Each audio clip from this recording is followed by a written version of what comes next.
5 to 7 minutes to make your presentation. Honorable members, it's a pleasure to appear before you on behalf of 400 chambers of commerce and boards of trade and more than 200,000 businesses of all sizes from all sectors of the economy and from every part of the country. The Canadian Chamber of Commerce recognizes that Canadians are not feeling optimistic about our economy and affordability of the goods and services they need most. Although this GST pause was announced quickly, without consultation, the affordability crisis did not happen overnight, and the fix won't either. The root causes of Canada's affordability challenges cannot be fixed with impulsive half measures or temporary relief implemented with less than a month's notice. While the announcement of a GST holiday from December 14th through February 15th is problematic for several reasons, it is also representative of a concerning approach to tax policy writ large. The tax system is the foundation of our society.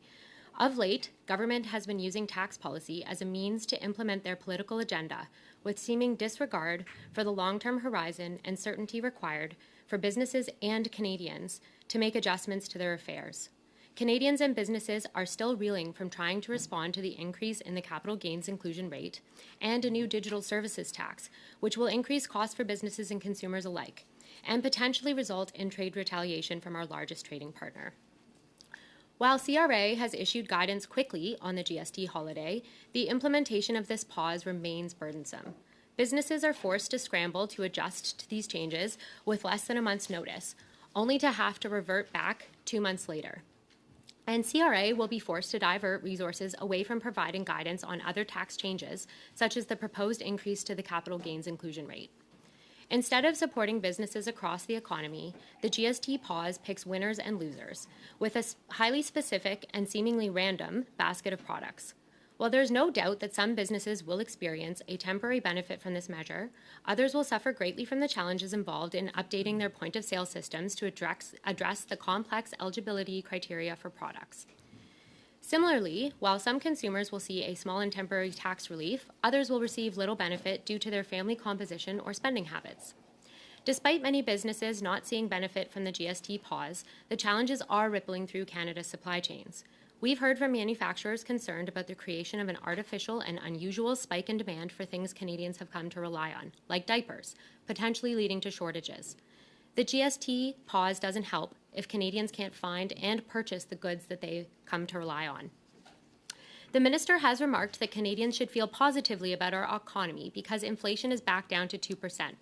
Although inflation is beginning to settle, Canadians and businesses are still dealing with the cumulative impacts of the past few years of rising inflation. It's important to note that inflation has not reversed. It is simply continuing to grow, albeit at a slower pace. Canadians remain significantly poorer than before. All of this comes at a precarious time, with a falling Canadian dollar and tensions with our largest trading partner at the fore. While Canada's economy grew 1% on an annualized basis in the third quarter, this was still less than the Bank of Canada's expectations. Canada's economy continues to underperform our peers and potential, with real GDP per capita falling for the sixth consecutive quarter. Complex economic indicators cannot change what Canadians are experiencing at home, an inability to make ends meet.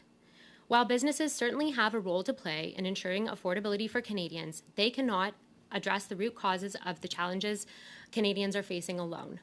What we're missing to address our long-term economic challenges is a clear plan to revive our economy for all Canadians, one that empowers new businesses to launch, helps existing ones grow and create jobs, ensures major projects get built, and keeps supply chains running smoothly without constant disruptions and rising costs.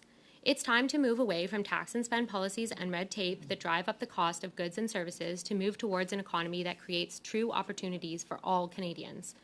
The Canadian Chamber of Commerce's recent pre-budget submission outlines concrete policy actions the government can take to turn a functioning economy from a vibe into a reality. I'd be pleased to take your questions. Thank you.